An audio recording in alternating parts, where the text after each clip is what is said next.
I don't care if you're on your phone or not. If you want to get on your phone, get on your phone. It's okay with me. We're just glad that you're with us here in El Paso at gracelife.tv in El Paso, Texas. It's really good to have all of you here today, as well as those who are viewing us online. I looked it up this morning, and top users around the world would be France, Germany, and China.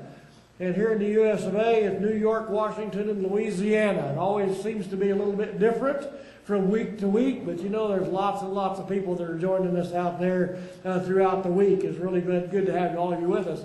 This is actually the final week of our series called Ludicrous, and it's been kind of an interesting thing. At least I think it's been interesting for me. I learned some things here, because in this series what we've been talking about is the total absurdity of trying to clean up your own life, you know, from the outside in. Which is what a lot of people do. A lot of us do that. We clean up our lives. We get everything straightened out, get to going on a good trail and all that kind of stuff. And then we wonder why things all just seem to kind of go to hell later. Well, we're going to find out today exactly why that is, because Jesus talks about that in this particular passage that we've been studying together in Luke chapter 11.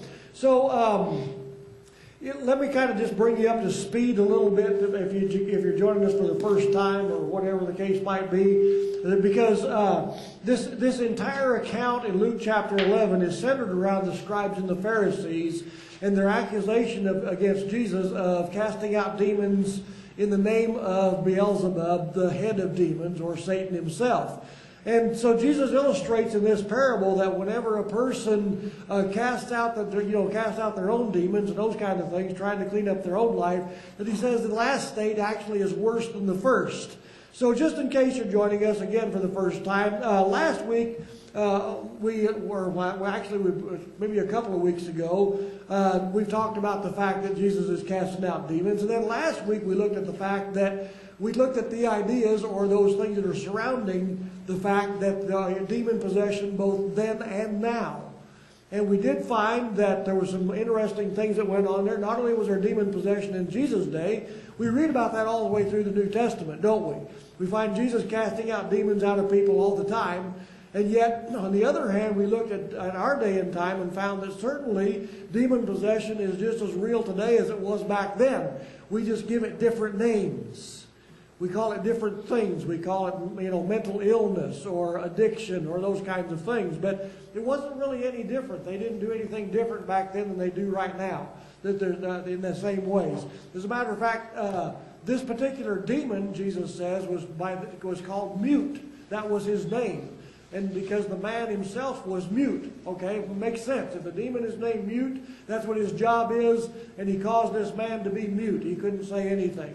So, as a matter of fact, let's check this out. In Luke chapter 11, verse 15, he said, but some of them said that he cast out demons by Beelzebub, the ruler of demons.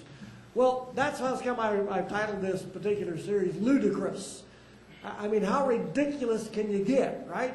Why would Satan cast out demons, his own demons, out of a person? That's why he's there. That's what he wants to do, is he wants to possess. As a matter of fact, demons want to have a physical body to possess. So, in this particular passage then, Jesus is pointing towards the scribes and the Pharisees whose thinking had become so ridiculous, so ludicrous, that they were accusing Jesus of casting out demons as being Satan himself and casting out his own demons. So ridiculous, in fact, that even the most common person would say, that's crazy. Who would even say such a thing, much less say such a thing in public, right? You might think something like that. You might want to accuse somebody of something like that, but you wouldn't actually say that in public. So it's entirely possible then for us let me just say this. We learned as well that born-again believers cannot be possessed by a demon. It's not possible. Jesus lives within you. There's not room for both. You only have room for one. Does that mean that demons aren't a problem for us? No. But that does mean that we can leave ourselves open to demonic control. We can leave ourselves open to the control of demons and doing things that we would not normally do. And there's several ways in which we can do that. We talked about some of those ways. So it's entirely possible for us to leave ourselves open to the control of Satan by letting our guard down, by not remaining armed and dangerous, like Jesus talked about in this particular passage. He said we need to remain armed and dangerous in Jesus Christ. We need to be able to be on our guard and constantly watching out for our Christian walk, our walk with Jesus Christ, to make sure that we're up to date there. So today we're going to be looking at another way that is even more subtle and an even more alluring way in which people often leave themselves open, or leave ourselves. We also, born-again believers as well as seekers alike, leave ourselves open to demon control or demon possession. Check it out, starting with verse 24. It said, when the unclean spirit goes out of a man, it passes through waterless places, seeking rest, and not finding any, it says, I will return to my house from which I came. And when it comes, it finds it swept and put in order. Then it goes and takes along 7 other spirits, more evil than itself, and they go in and live there, and the last state of that man becomes worse than the first. A lot of stuff there. We're not going to be able to cover it all. We're going to kind of look at some of the things that I find most interesting, I think will be most helpful to you. So the first question I have about what Jesus says here, very first question, right at the top of the list there, who cast the demon out of this man? Well, Jesus says, well, when the demon goes out of a man, right? Who cast the demon out of this guy? Who was it? Well, how was it that the demon left this man in the first place? I suppose it's possible that the demon had been exorcised by someone other than Jesus. That's a possibility. As a matter of fact, Jesus seems to indicate in verse 27, he said, and if I drive out demons by Beelzebub, Beelzebub casts out demons, by whom do your sons cast them out, right? Good question. So it is highly possible, since he's saying, who do you cast them out? It's highly possible that somebody else had done that. I don't know how or who or whatever the case might be. But Jesus doesn't seem to question the fact. That's not the problem here. Jesus isn't questioning the fact or the idea that there were others who had rid their lives of their demons by some means or another. However, if Jesus was talking about exorcism in this particular place, I think it has said so. I think he just said so. I think he just said, okay, when you guys cast the demon out of this guy, this is what happened. He didn't say that. He just says when, right? He just simply says when the unclean spirit goes out of a man. So, is Jesus saying that it was the demon's idea to leave? Does Jesus mean that the demon wasn't happy where he was at, so he decided to go looking for a new home? Actually, I think that's pretty close to what's going on here. I think that's a pretty fair description of what's actually happening at this particular point in time. As a matter of fact, according to Jesus' story, I believe we can safely say that the demon wasn't having much luck at controlling this particular person. So he decided to go looking for somebody else that he could be in control of. Make sense? I mean, if you're not having much luck here, let's go find somebody where we can have, where somebody's a little more available and is more susceptible to the demon's suggestions and all that kind of stuff. So the first thing I want you to remember here is that the scribes and Pharisees are the ones who started this whole conversation. And they're the ones that Jesus is basically talking about in this particular passage. So what's happening here is that they began accusing Jesus of casting out demons by the head of demons, and so Jesus is responding to their particular accusation, question, whatever you might want to call that. Now you probably already know the scribes and the Pharisees. You probably already know this, but I'm going to remind you anyway, were the religious elite of their day and time. They were the most outwardly moral living outwardly holy lives more than anybody else on the face of the earth. Probably both then and now. Maybe not now. I guess there's probably that section of religious people that are that way at any age. But the Pharisees in that particular day and time were the religious elite. By all outward appearances, the scribes and the Pharisees were the most religious people the world had ever seen. They fasted twice a week. They paid their tithes on the gross, not the net. They even gave a tenth of the small amounts of spices that they grew in the garden. You know?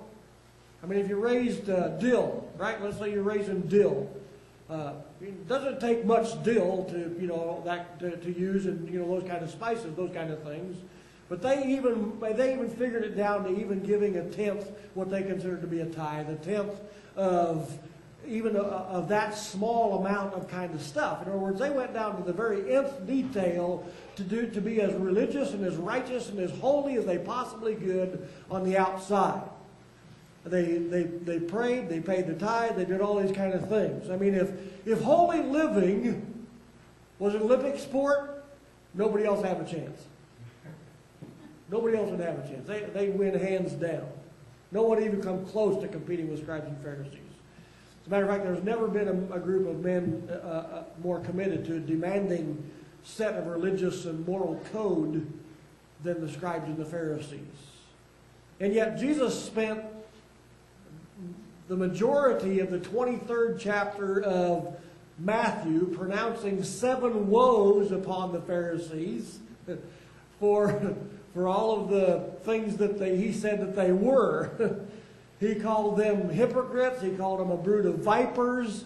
He characterized them as whitewashed tombs full of dead men's bones. He called them murderers, thieves, greedy, self-indulgent. I mean, talk about picking a fight, right? He called them everything that they were, quite honestly. And yet, by all outward standards, they were the cleanest living people on earth. Their language was perfect. Their ways were perfect. They did everything just exactly right as far as the religious community is concerned. And he even said on the outside, he said, you appear to people as righteous, but on the inside, you are full of hypocrisy and wickedness. So on the outside, nobody can tell. You can't tell either, can you, about the next person? We want to make judgment calls about other people, but you really don't know. It's all inside that heart there that makes the difference. It's what's in there. So what that tells me is that it is entirely possible. What that tells me is that it is entirely possible to rid your life of the demons that often torment the lives of people today, both believer and seeker alike. It's possible to do that. Well, how? Well, what is the way in which we this is the way in which we open ourselves up to those kind of demon problems as well. Greater satanic control is by ridding your life of demons. That's what Jesus said in this parable. By ridding your life of those demons that so often, torture us and have control of us. By making that self-determined effort to clean your life up, right? To do all the right things. To not do all those things you're not supposed to do, and to start doing all the things that you know you are supposed to do. The do-dos and the don't-dos. Do all that stuff, right?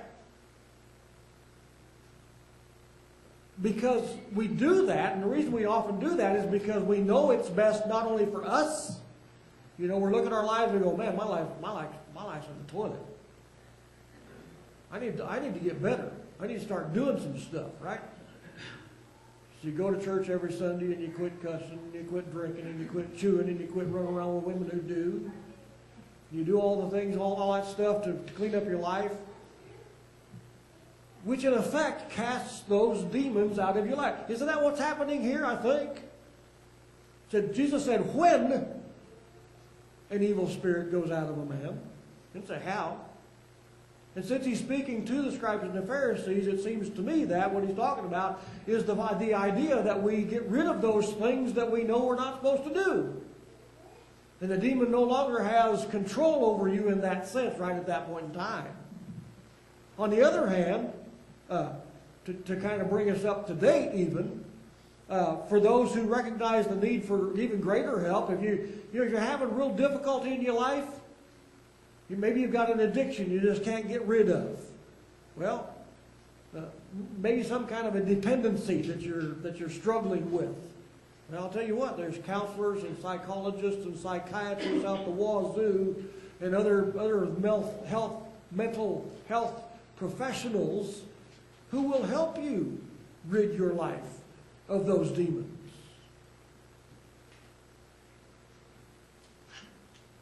And they're there for the purpose of helping people with those mental conditions. You know, moods, feelings, thoughts, behaviors, right? And they definitely help people in that respect. But on a much grander scale, then, let's go next step.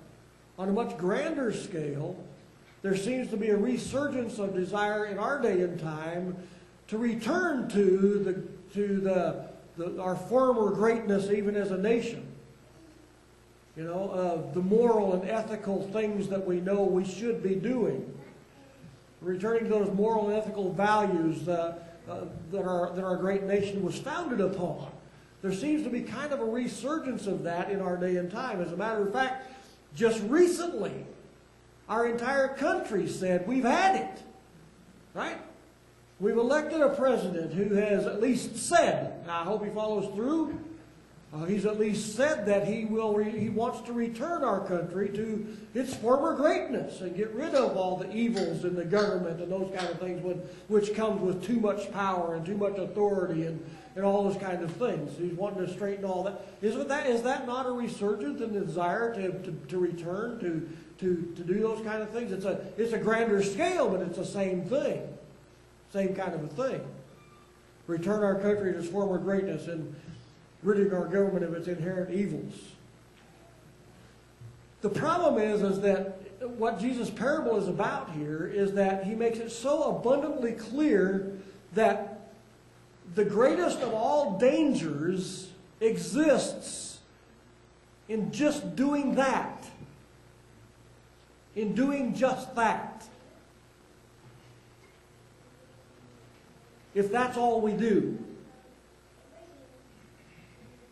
Placing the emphasis on right behavior without connection to the God of righteousness is probably the worst possible thing you can do. I mean, even AA recognizes the fact, even though they use the use the generic term God, they know that once you rid your life of those demons that you have possessed, and as far as addiction is concerned, you have to fill it with something else. And they say God, I agree, God, the God of this universe, is the thing to fill that void with. However, in this parable, Jesus says, when an evil spirit goes out of a man, he said that's kind of bottom line. This evil spirit left him because he didn't want him there no more. He cleaned up his life. He's doing all the right thing. Quit cussing, quit drinking, doing all that stuff. Life straightened back out again. But he didn't fill it with anything else. Well, maybe he filled it with other things, but it wasn't the right thing. In other words, morality alone, no matter how morally upright, leads only to self-righteousness. That's it. That's it. Morality alone, no matter how moral or how upright, leads only to self-righteousness if that's all we do. And self-righteousness is exactly what Jesus spoke so harshly against in Matthew 23:25 when he said, "Woe to you, scribes and Pharisees, hypocrites! For you clean the outside of the cup and the dish, but inside they are full of robbery and self-indulgence." Same thing. You can look good on the outside and still be just as evil as possible on the inside. Yeah, you can get rid of a lot of those demons, you sure can. That doesn't change the inside. As a matter of fact, in Jesus' parable, he says the last state is even worse than the first, if that's all you do. If that's the only place you go with that. So the principle that Jesus is trying to get across to us here in this particular passage is that a person is better off, I think he's saying, and a person is better off living like hell and knowing you're living like hell than to be morally upright and good on the outside and still see no need for Jesus. I can't tell you the number of people that I have met, and good friends even that I've had in the past and still have. There are morally upright, really, really, honestly, seriously good people.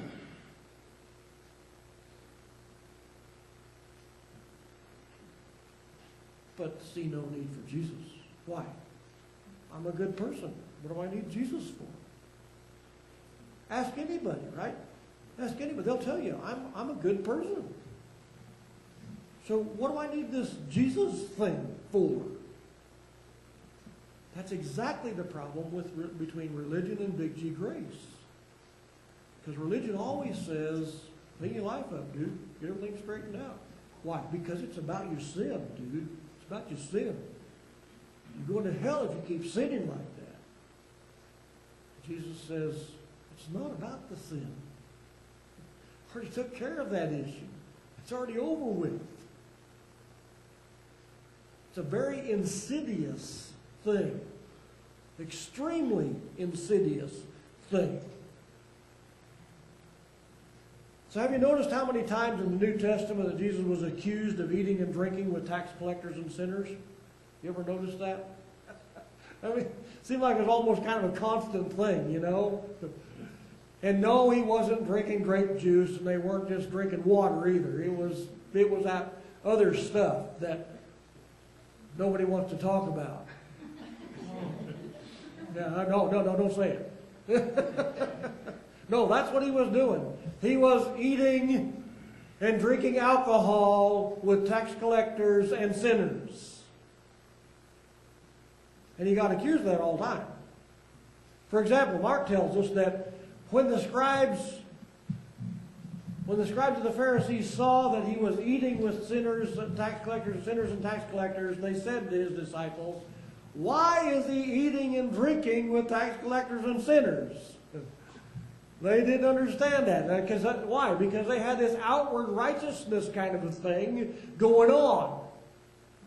They were ignoring the inside, and on the outside, sure, they were perfect. I bet they didn't ever touch a drop of alcohol. You know? I doubt that they were overweight either. Oh, no. Tell you what, that's one of the things I'd like to be. I love food. Now, I don't want to be overweight, but I love food, and I could be overweight real easy. Real easy.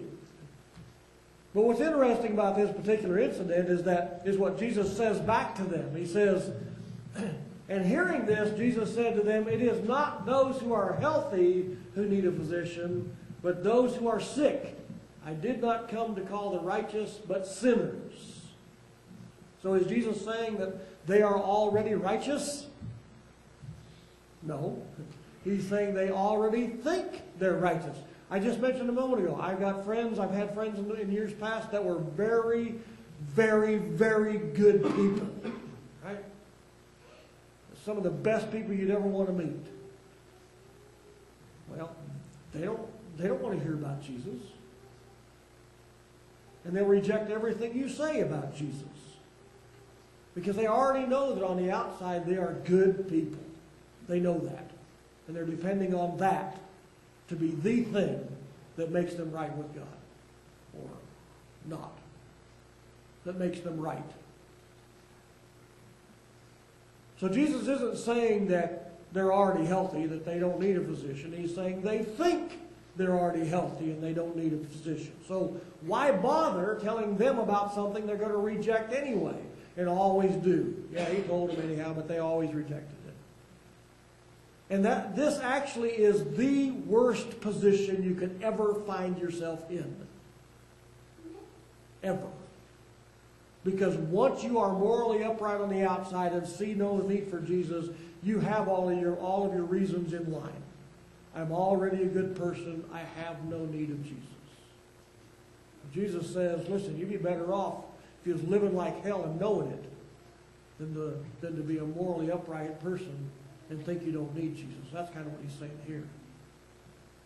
You're better off you're a lot better off being a prostitute, knowing that's the wrong thing to do, and then doing it anyway, than to be a morally upright person going to church every Sunday and thinking everything's cool and have no need for Jesus. So, he says this is the worst possible position you can find yourself in. Well, why? Let's look at it again. When the unclean spirit goes out of a man, just because he's not having any luck with you right now. It passes through waterless places seeking rest and not finding any. Okay, it's looking for somebody else, can't seem to find one at this point in time. He said, it says, I will return to my house from which I came, and when it comes, it finds it swept and put in order. Well, everything's cool, right? You cleaned up, everybody knows you're good, wonderful, everybody knows you're righteous, everybody pats you on the back for what a good person you are.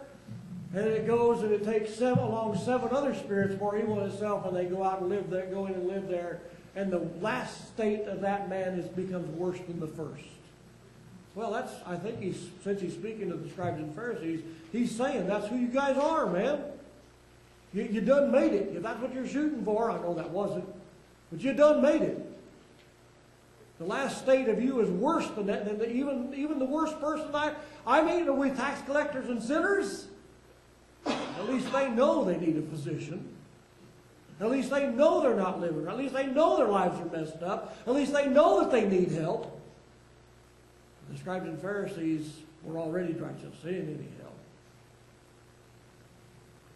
So since he's speaking specifically about the scribes and Pharisees, I think it's really clear that nothing's really changed. As a matter of fact, we live in a nation today where the vast majority of people in our nation claim to be Christian. The vast majority of people in our nation today, at this point in time, claim to be Christian. However, if that's truly the case, if that truly is the case, then why is abortion legal right up to and including the moments before birth? Why do bank robbers get more prison time than murderers?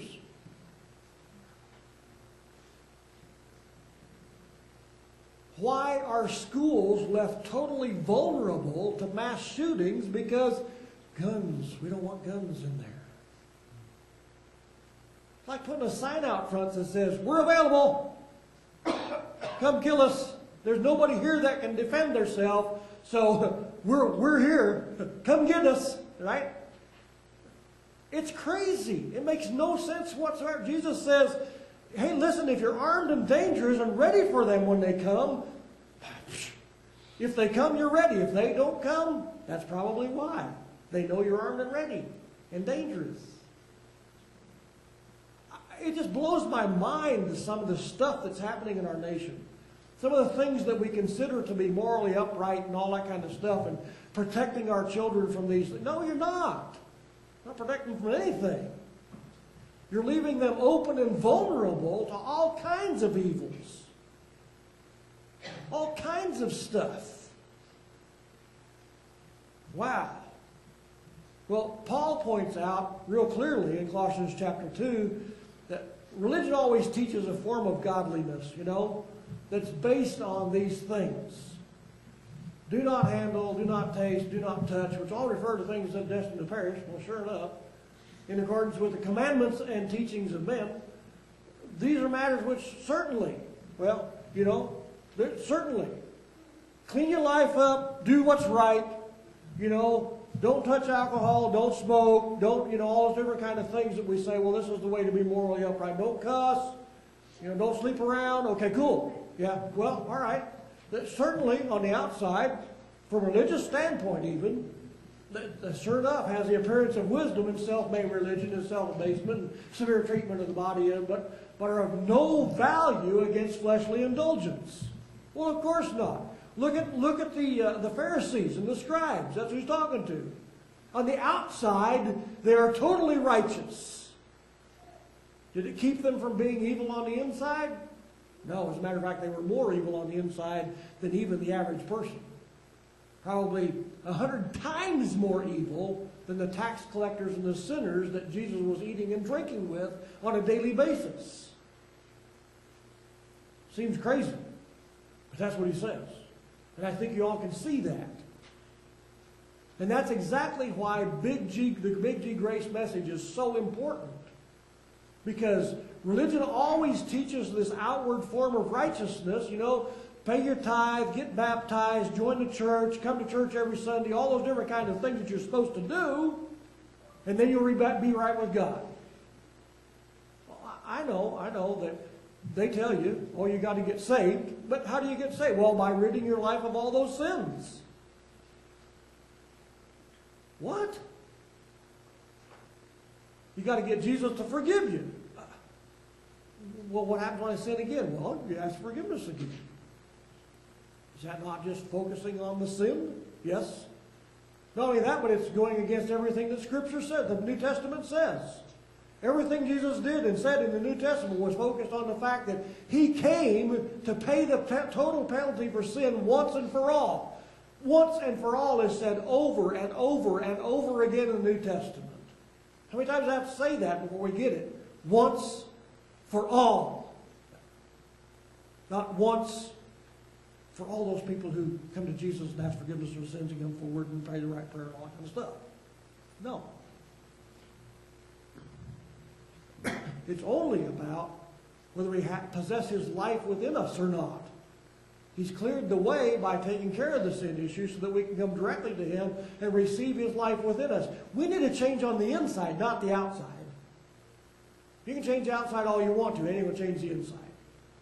But once you change the inside, I don't have to worry about your outside. Did I say that last week? I'm going to say it again if I didn't. I like hanging out with cops because I don't have to worry about what their moral and ethical code is, for the most part. Yeah, I don't have to worry about whether they're keeping the law or not. I don't have to worry about those kind of things. I like hanging out with Big G grace people because I don't have to worry about it. It's such a relief to hang out with Big G grace people because I don't worry about what their beliefs are, where they stand on certain issues, those kind of things. I don't have to worry about whether they're going to condemn me for eating and drinking with tax collectors and sinners or not. It's crazy. It's crazy. Our world has gone mad, I think. But the fact is, if we can get the message out to our world that Jesus has already taken care of the sin issue, then we not only take the fear of God out of their lives and open the road for them and the way for them to come directly to Jesus and go, wow, this is awesome. How come nobody ever told me about this before, right? But Peter says in 1 Peter 3:18, he says, for Christ also died for sins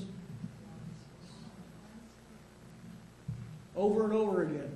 The just for the unjust, so that He might bring us to God, having been put to death in the flesh, but made alive in the Spirit. Not only did He die on the cross for our sins, but He rose again on the third day, though He might have life in His name. That's what it's about. Yeah. God's awesome, people. And changing this stuff on the outside ain't going to change nothing. We've got to change not only our own hearts, we need to change it not only within our own hearts, but within the heart of this nation. And I definitely hope that our current president or coming in president will again, as he said he's going to, welcome in again Christ back into our nation, and the fear, the respect, the honor, the reverence of God again, saying he's the one this nation is based on, not our moral and ethical code. I'm ready to join the fight. I've been in the fight for years, as many of you have. Telling people about, hey, listen, it's about big G grace. It's not about little g grace that we hear so much about. That's why Jesus says, remain armed and dangerous. Be strong in the Lord, in the power of his might, not in the power of your own might. It's he that is our righteousness. He is the righteousness within us, not us who's righteous. God's awesome. Lord bless you all. Amen. I'm getting after him for being on his phone. I don't care if you're on your phone or not. If you want to get on your phone, get on your phone. It's okay with me. We're just glad that you're with us here in El Paso at gracelife.tv in El Paso, Texas. It's really good to have all of you here today, as well as those who are viewing us online. I looked it up this morning, and top users around the world would be France, Germany, and China. And here in the U.S. of A. it's New York, Washington, and Louisiana. It always seems to be a little bit different from week to week, but you know there's lots and lots of people that are joining us out there throughout the week. It's really good to have all of you with us. This is actually the final week of our series called Ludicrous. And it's been kind of an interesting thing. At least I think it's been interesting for me. I learned some things here, because in this series what we've been talking about is the total absurdity of trying to clean up your own life, from the outside in, which is what a lot of people do. A lot of us do that. We clean up our lives, we get everything straightened out, get to going on a good trail and all that kind of stuff, and then we wonder why things all just seem to kind of go to hell later. Well, we're going to find out today exactly why that is, because Jesus talks about that in this particular passage that we've been studying together in Luke chapter 11. So let me kind of just bring you up to speed a little bit if you're joining us for the first time or whatever the case might be, because this entire account in Luke chapter 11 is centered around the scribes and the Pharisees and their accusation against Jesus of casting out demons in the name of Beelzebub, the head of demons, or Satan himself. And so Jesus illustrates in this parable that whenever a person casts out their own demons and those kind of things, trying to clean up their own life, that he says the last state actually is worse than the first. So just in case you're joining us again for the first time, last week, maybe a couple of weeks ago, we talked about the fact that Jesus is casting out demons. And then last week we looked at the fact that the ideas or those things that are surrounding the fact that demon possession both then and now. And we did find that there were some interesting things that went on there. Not only was there demon possession in Jesus' day, we read about that all the way through the New Testament, don't we? We find Jesus casting out demons out of people all the time. And yet, on the other hand, we looked at our day and time and found that certainly demon possession is just as real today as it was back then. We just give it different names. We call it different things. We call it, mental illness or addiction or those kinds of things. But it wasn't really any different. They didn't do any